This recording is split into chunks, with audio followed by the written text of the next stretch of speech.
Okay, good evening. I'm Glenn Wicker, and it is today the 17th of June, 2015. School got out about a month ago, and I've been enjoying the less strenuous schedule. And so we decided to come back in here and finish up some of our stories. So I've got displayed here behind me the three types of Air Force pilot wings. And I wanted to explain that a little bit because I'm not sure all my daughters even know that there are three types of wings. Basically, the top wing is called the slick wing. It's given to you when you graduate from basic pilot training, or actually it's called undergraduate pilot training, or UPT. So I received that in 1981 when I graduated from undergraduate pilot training at Williams Air Force Base in Chandler, Arizona, which is near Mesa, Arizona, and near where the Gilbert Temple is now. Williams Air Force Base no longer exists. It's now a commercial park. They do still use the runway for overflow from the Phoenix area, and it's a great runway. I'm glad they didn't get rid of it. But it was a great base for pilot training because it had good weather, even though it was extremely hot. So you fly for the first 6 months in the T-37, which I think maybe I've talked about this one before. I don't remember. And it's one of these slides here somewhere, but I'm not going to worry about finding it. And then the second 6 months of your undergraduate pilot training is in the T-38. Well, the T-38 is where I really blossomed. I didn't do too well in the T-37, but I did very well in the T-38. And I graduated with my slick wings in 1981. And I remember my dad and mom came down for that graduation, and I was very pleased to have them because, as you know, my dad was a pilot and a flight engineer and an Air Force guy, and so it was fun to have him be there for that first accomplishment. I had always thought previous to that my life had been pretty easy and that things came pretty easy to me. And I remember before my mission, I remember praying for something more challenging. And then of course my mission was a good challenge. And then pilot training was an even greater challenge. But I made it through. I am grateful for a blessing that I received one day when I almost washed out of pilot training. I had two of my BYU buddies who were also in my same class who gave me a blessing to get through a check ride that I had flunked once previously, or actually twice previously. So anyway, it was good. At about the 8 to 10 year point, you get a star on top of your wings, which is this the senior pilot wings. And I am not at all sure when I received the senior pilot wings, when I qualified for that. I'm not even real sure what the exact requirements are for that. I don't think it's a number of flight hours. I think it's a number of years in the cockpit. But anyway, that's called a senior pilot. And then at about the 12-year point, I received the command pilot wings. So a command pilot adds a wreath around the star, and that's the type of pilot wings that I still wear today. So there's your three basic types of pilot wings, and each requires that you reach a certain threshold in your aviation career in order to be awarded the next level of wings.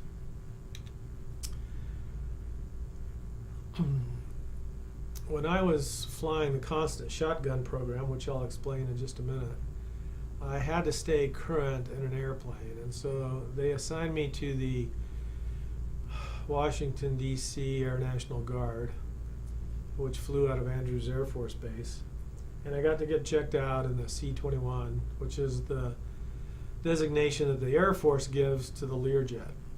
The Learjet is a sleek little business jet, and it's a pretty neat little jet.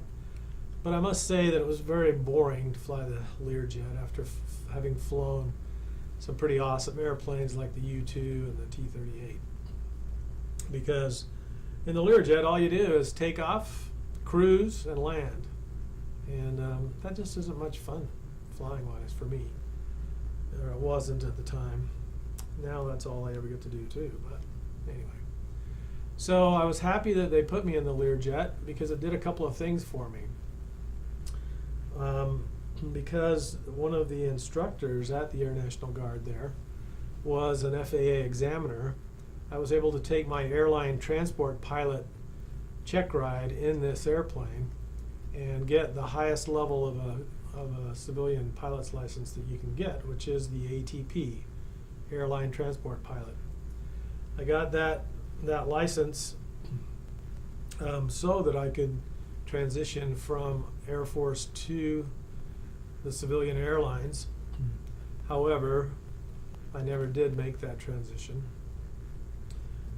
I did apply for United Airlines in 1991, and that was just at the point where they were starting to get rid of people. So they interviewed my buddy who had the exact same experience as I did as a first assignment instructor pilot, followed by the U-2, and he got interviewed for United Airlines and got in the last training class for United Airlines that year. I sent my package in exactly 1 month after he did, and I was not even awarded an interview because they cut off the training pipeline at that time. So my timing was horrendous as far as that goes. However, I do believe that that was a blessing because it led me to continue my career in the Air Force and to end up with a 25-year retirement, which is a great blessing. So there's nothing much to say about the Learjet. It was pretty boring. I didn't get to fly it a whole lot. I don't have a whole lot of hours in the Learjet, maybe 25 to 30, something like that, very few hours. But it was a blessing in that it gave me the airline transport pilot license. One of the most enjoyable jobs I had in the Air Force was flying with the Russians for a program called the Constant Shotgun Program. You girls may not remember well the Cold War, but most of my flying career was done during the Cold War. I guess the Cold War officially ended in 1992, but it started way back in 1947 or so, after World War II. So the Cold War went on for a long time. And during the Cold War, anytime a Soviet aircraft came into U.S. airspace, they had to have a U.S. Air Force pilot on board. And that program was called the Constant Shotgun Program. It wasn't exclusively for the Soviets. It was also for any communist country. So there were a few Chinese flights. I never escorted a Chinese flight, but there were a few Chinese flights that we had to escort, our program escorted. And when the Soviet Union broke up and became all the little countries, we had Ukrainian flights, and let's see, I remember one other from Turkmenistan, I think it was, that we flew on. The aircraft shown right here is the Ilyushin 76 or IL-76. It was basically a copy of our C-141, and only it had a little bit of difference there, and it had a 2-level cockpit.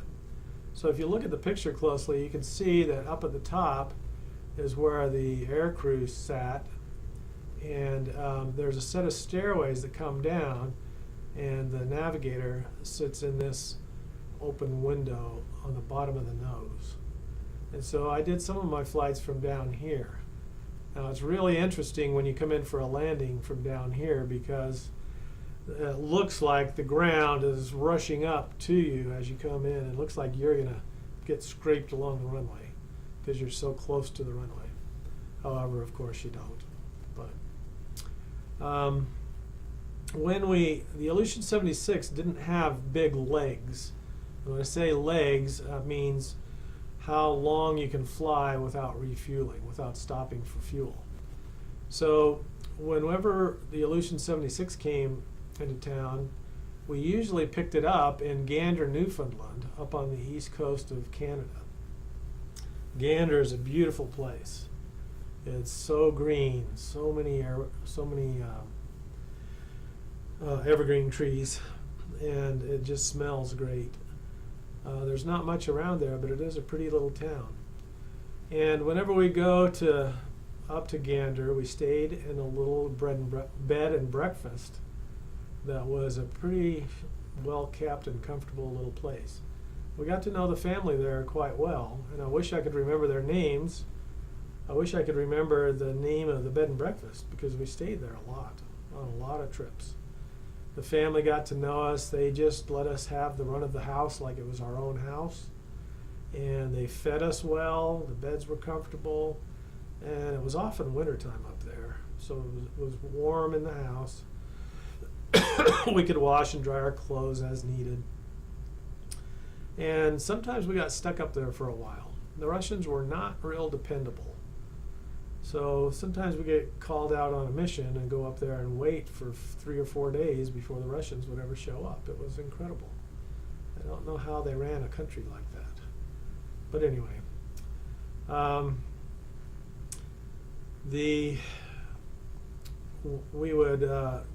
Gander is an international airport, and it's also a pretty large airport. We would go out to the airport, and they had a domestic side of the airport, and it was separated from the international side of the airport. And you had to go through customs and go through and show your passport to get to the international side. So it was very strictly controlled. The Russians were never allowed onto the domestic side of the airport. But anyway, Constant Shotgun is going to be the name of the book that I write when I retire in a couple of years. And I'm going to tell a lot of these stories in that book. But I thought I'd get started here with this video souvenir. Anyway, I'll tell you about 3 stories tonight, and then I'm going to call it quits. So the first one, these are all 3 of these stories are in the IL-76. I later got to fly larger aircraft with the Russians, the Antonov 125 and the Antonov 225, which is still the world's largest airplane.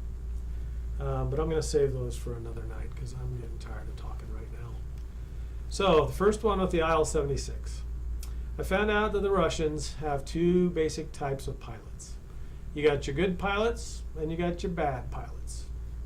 And I had a chance to fly with both types. I later learned what the distinction was between the 2.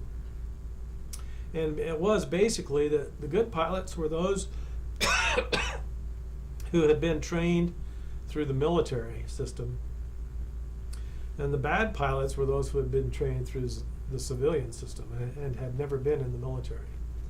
So I have a sneaky suspicion that their civilian training program is very, very poor compared to what we have in the Western world. All right, so this first story, I don't remember where we were coming from, but we were flying into Gander, Newfoundland. So that means they were going to drop me off, and I was going to head home from Gander. But on our approach to Gander, we were in clouds. There wasn't thunderstorm type clouds. It was just a solid layer of clouds with some rain in it. But on an instrument approach, when you cannot see the ground for reference, you fly according to instruments that are slaved to ground radio navigation stations. So these ground stations send out signals in all directions. They're called VORs, very high frequency omnidirectional range. And they send out these signals in all 360 degrees of the circle. So if you're out here and you receive this signal that's 090 degrees, that means you're directly east of the station. And you can maintain your awareness of where you are by use of these signals being translated onto your cockpit compass, and a combination of that with what's called DME, or distance measuring equipment. So the distance measuring equipment tells you how far you are from the station, how far you are from the station, and the radial signals tell you where you are in relation to a big circle around the station. So by the use of those two instruments, you can tell exactly where you are. Now normally this VOR sits on the airfield, so you know where you are in relation to the airfield. That is not always the case. You can have VORs that are not on an airfield, and you guys may have seen some of those sometimes driving along a freeway.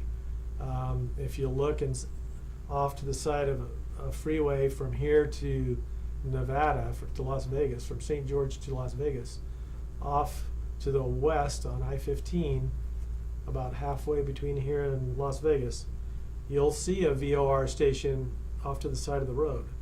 And it just looks like a white round building with a cone on top, a white cone on top. And often has red and white checkerboard design on it. That's a VOR station that's giving radio navigational aids to pilots that are flying. These VORs also identify highways in the skies that are called jet routes. So if you have one VOR here and one VOR there, the line that connects the two is a highway in the sky, and you fly between VOR and VOR. That's been the way we've done it for many, many years. However, now with the popularity and advent of more accurate GPS, or global positioning satellites, the VORs are eventually going to go away, but they'll be around for quite a while to come still.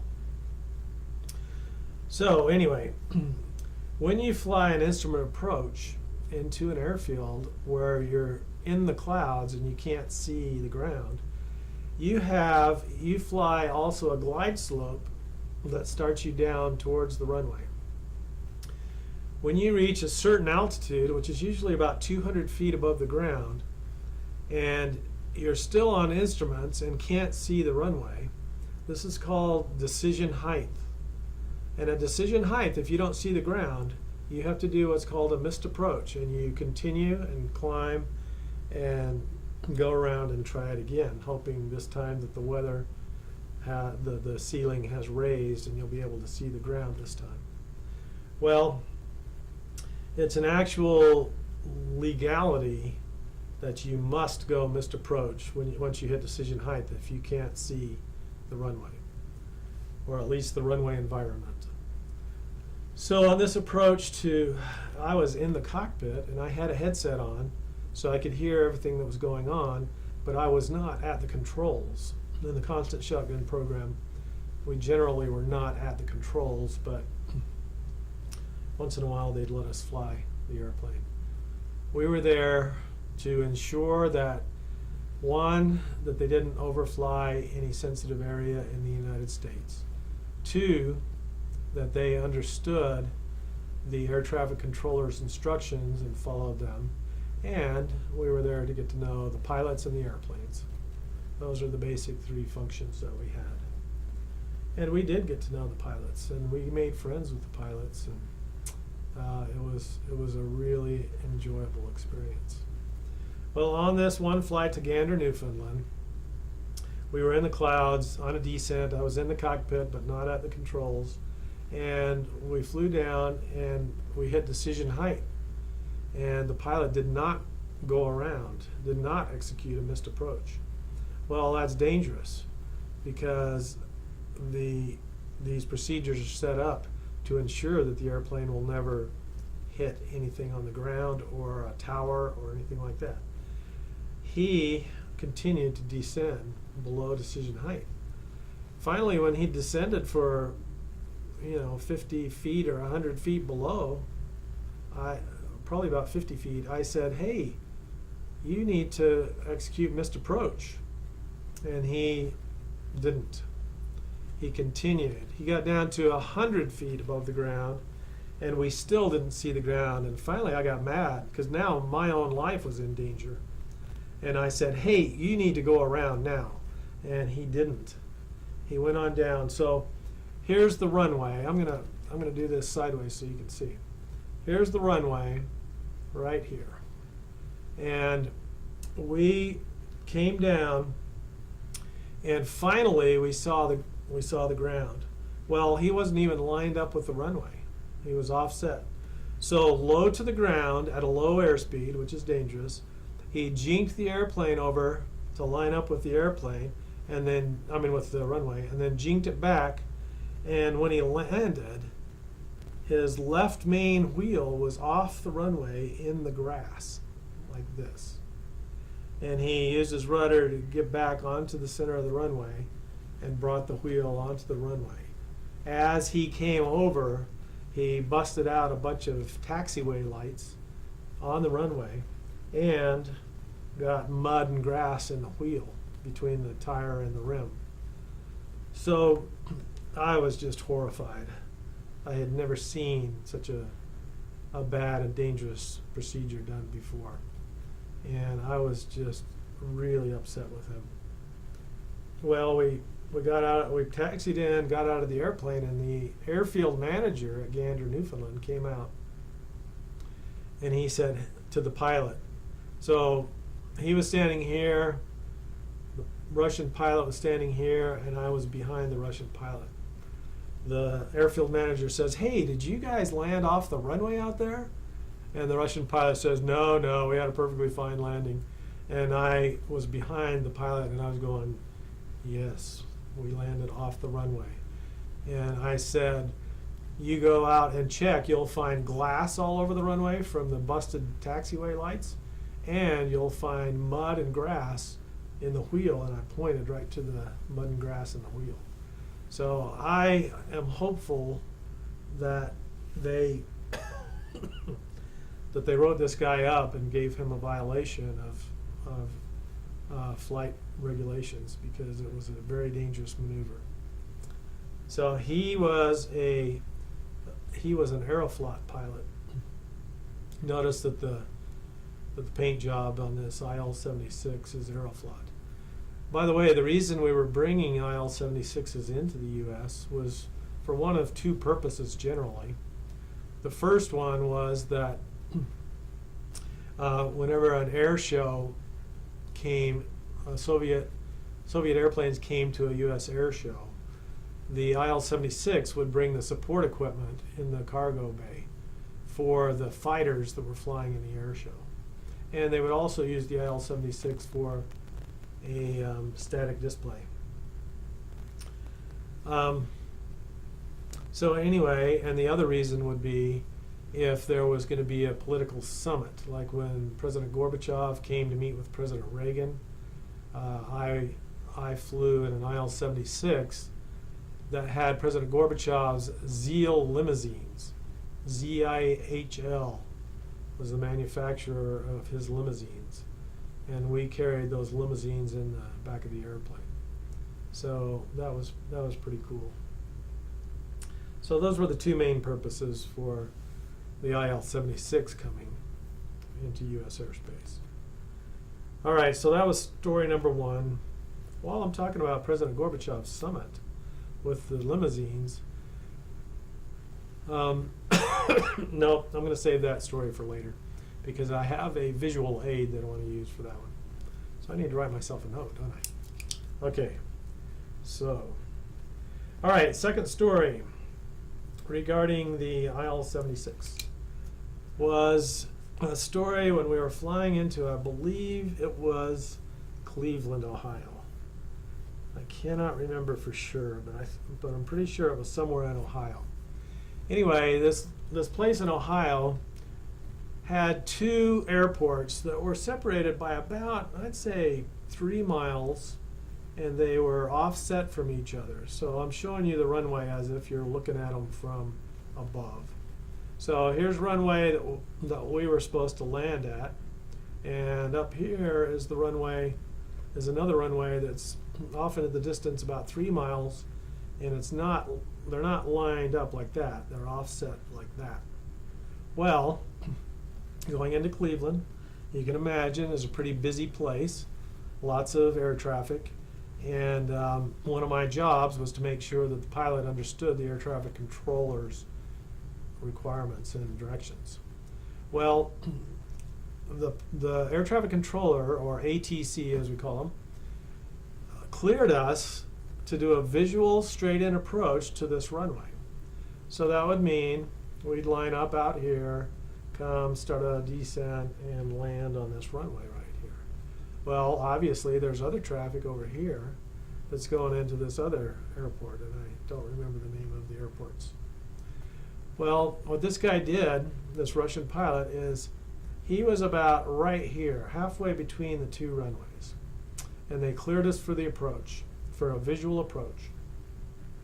So this guy keeps tooling along, and finally I said, hey, you need to be started down. I thought he knew where we were going. You better get started down. He says, oh, I'm okay. You know, and since I'm not checked out in the IL-76, I thought, well, maybe he has a speed break or something that he can get down really fast. He keeps going, and I said, hey, you have got to get started down by now. And he says, I will in just a minute. And I still thought he had the runway in sight because we were lined up like this. Well, he was actually aiming for this other runway. So finally, the air traffic controller says, hey, IL-76, what you doing? And the guy had to break us out, and we interrupted traffic, and we had to go around, come back around, and try it again and land at the correct airport. Oh man, I was upset because I was not aggressive enough in making him do what I knew we were supposed to be doing. And he would not listen to me, he was too proud. And of course, he was a civilian pilot. So, that really bugged me, because we caused a lot of other airplanes to have to break out and waste gas and all that. Okay, the third story with the IL-76. This is my favorite one. Okay, so back in the Cold War days, whenever a Soviet aircrew came into the United States, they sent what they called a political officer as part of the crew. He was not a flight crew, but he was there specifically to ensure that the pilots did not try to defect while they were in the United States. And usually you could tell who the political officer was. And usually he wasn't very friendly or talkative because he was part of the KBG generally. So anyway, on this one flight, we had, besides the political officer, we had a Russian general on board. Well, in an airplane, a cargo airplane especially, you have a wall between the cockpit in the front of the airplane and the cargo compartment in the back of the airplane. And that allows you to have two different pressures inside the airplane. So if you don't have passengers back here, you don't have to pressurize the cargo compartment as greatly as you have to pressurize the cockpit for human being, the sustaining of life. So on this particular occasion, we did have passengers back here because the Russian general was sitting in the back and the air crew was in the front. The political officer was also in the back. Well, when you have that kind of a situation, the flight engineer is responsible to ensure that there is never a differential between the pressures in the cockpit and the cargo compartment. So what happened on this particular flight, we were flying over North Dakota, and the crew had allowed a slight differential to exist, so that the pressure in the cockpit was slightly higher than the pressure in the cargo compartment, and the door was closed between them. Well, this Russian general back here decided he wanted to come up to the flight deck to say hi to us all, because he was a friendly guy. Well, he goes up to this door, and even though the differential was very slight, when he unlatched the door, the extra pressure from the cockpit side pushed the door open rather abruptly, and the edge of the door came and hit him in the forehead right there. And plus it made this loud bang that we heard in the cockpit, which was the sound of the two pressures equalizing, basically a thunderclap. That's what happens. That's what makes thunder, is that you've got lightning that splits two pieces of air with different pressures, and then they come back together like that. So anyway, we heard that, and I looked up and I said to the pilots, I said, "What was that?" And they said, "I don't know." And since I was closest to the stairway to get down to the lower deck, I said, "I'll go check." And I went down, and there was this general officer from the Soviet Army or Air Force, I'm not sure which, completely cold, unconscious, lying on the floor with a pool of blood around his head. And I was just amazed. I ran back up to the cockpit and I said, "Hey, you guys' general is unconscious in a pool of blood at the foot of the stairs." And they said, "Oh no." And so they ran down to try and help him, and I put my headset back on and immediately declared an emergency and said that we needed an ambulance to meet us at the airplane, and we were going to land at Fargo, North Dakota. So we made our descent, we landed, and there was an ambulance there ready for him. They took him away in the ambulance, and the rest of us, the crew, went into the base operations there and waited around for him. Well, about 2 hours later, this Russian general comes back. He has a bandage all around his head, and the first thing he did when he came back was he ran up to me, gave me this big bear hug, and said, thank you, Captain, for saving my life." And I was just amazed, because I didn't do I didn't do anything except declare the emergency and have an ambulance ready there at the airplane. Well, evidently, he thought that was so neat that somebody would care enough to get an ambulance there waiting for him, and he treated me like a king the rest of the mission. So that was a very unusual experience, and I'll never forget that they would be, I don't know, they would be negligent enough to actually physically hurt one of their general officers by negligence. And I think that was a military crew, to come to think of it. I think that one was a military crew, because they were flying supplies for an air show, and the MiG pilots were all military, and I'm pretty sure these guys were too. So anyway, those were 3 of my flying stories with the Aleutian 76. I think I'm going to quit for now, and I'll get back to you another night. Thanks. Love you all.